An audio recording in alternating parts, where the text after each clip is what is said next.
Terus angkat teh, taruh sa. Taruh as. Geser.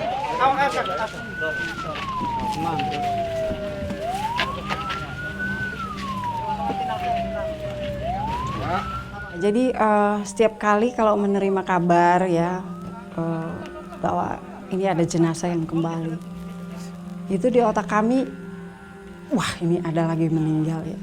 Ya saya pernah dapat surat, kami bilang surat cinta dari pelaku.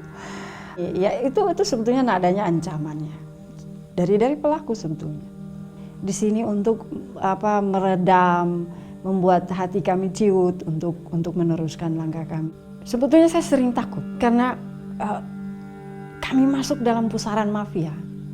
Jujur walaupun pendeta, sebagai manusia saya juga takut.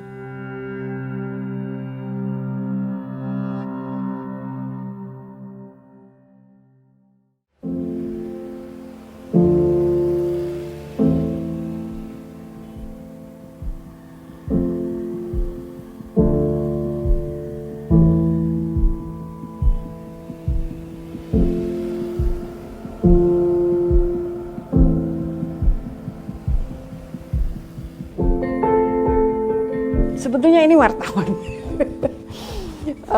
Mereka kemudian menjuluki kami, saya dengan Suster Florentina itu pendeta kargo dan suster kargo ya. Kami senang-senang aja karena itu sebetulnya angle masuk untuk menyadarkan semua orang bahwa di kargo itu bukan barang aja, ternyata juga manusia dikirim.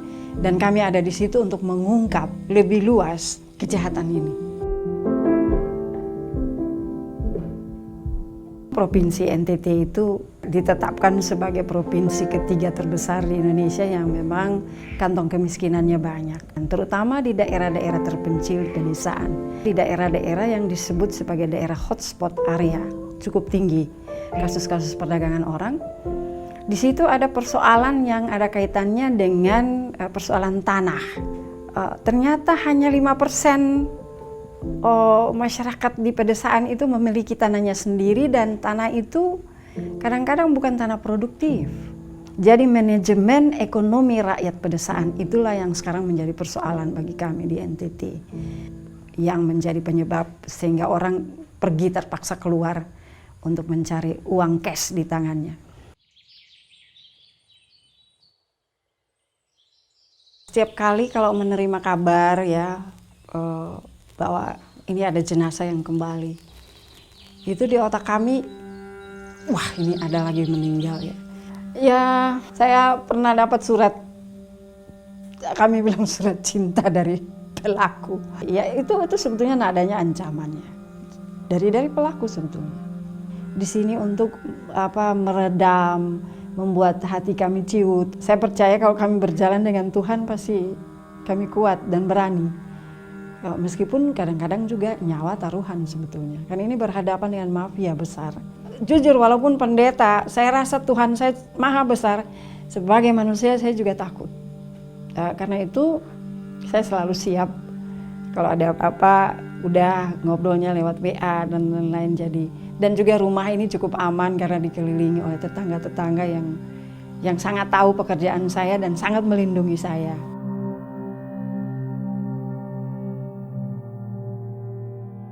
Mendampingi keluarga yang berduka cita. Itu duka cita itu tertransfer ke kami ya. Sehingga akhirnya saya sendiri harus juga punya cara untuk bagaimana menanggulangi semua persoalan yang masuk di dalam diri saya. Saya juga harus menghealing diri sendiri. Sehingga doa pribadi, meditasi pribadi, itu saya lakukan untuk jangan sampai saya yang sakit. Ini kami bertiga tim inti di kargo, meskipun jarang ketemu, tapi bagi-bagi tugas. Hari ini memang istimewa, kita ketemu ya bertiga di sini dan sambil berbagi beban karena sebetulnya ini bebannya makin berat ya, suster ya. Yeah. Ini ada Suster Florentina PI, lalu ada pendeta Pauina Ngefak Barapa. Dan sebetulnya kita seperti kakak adik ya. Jadi 2015 itu pertama kasus Medan ya burung walet di Medan itu penerimaan jenazah yang secara terhormat, di mana mereka diterima sebagai manusia. Tapi jauh sebelum itu tidak ada. Saya sendiri melihat kargo dan kedatangan para PMI dan jenazah dan keluarga. Dan kehadiran di sini sebenarnya menunjukkan solidaritas, sebab ada jenazah yang memang tidak punya keluarga atau keluarga tidak ada, tidak punya keluarga di Kupang. Nah, bayangkan itu kalau kita tidak ada, betapa mirisnya ya keluarga yang tidak punya siapa-siapa di sini, bahkan jenazah itu sendiri juga ya tidak tahu kemana.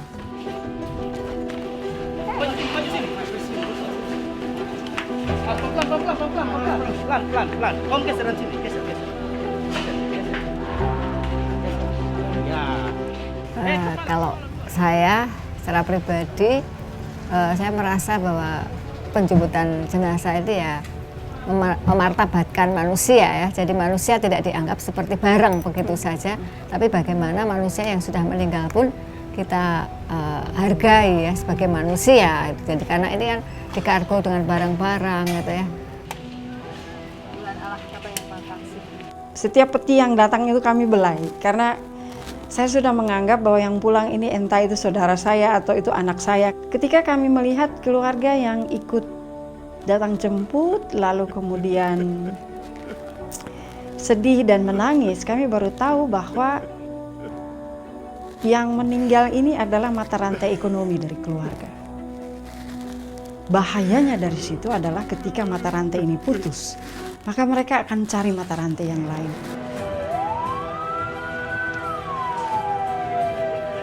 Bagi kami itu pendampingan orang berduka cita. Ketika persoalan perbudakan itu menjadi satu kejahatan luar biasa. Dan kehadiran kami itu memaknai kembali kemanusiaan yang sudah seolah pada zero ya, karena korban dari perbudakan. Sebetulnya mereka yang sudah terbungkam ini suaranya kami teruskan gitu.